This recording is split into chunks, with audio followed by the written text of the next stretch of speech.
Decomposition tree. Basically, decomposition tree allows hierarchical breakdown of metrics. And next is when to use it. For root cause analysis, drilling down into factor affecting a measure, scenarios breaking down sales, variance by region, then product, and then time.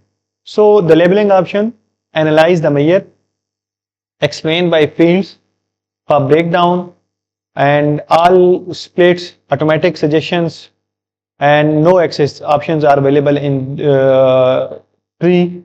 And then the option of for is high and low, so you can earn the focus marks.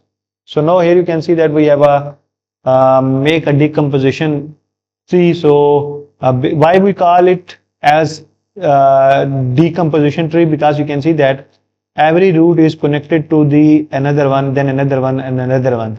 So it will give you a complete picture where you have a lack or where is the deficiency of any thing. If you want to demonstrate where you are lacking, so in that option, decomposition tree gives you the best picture.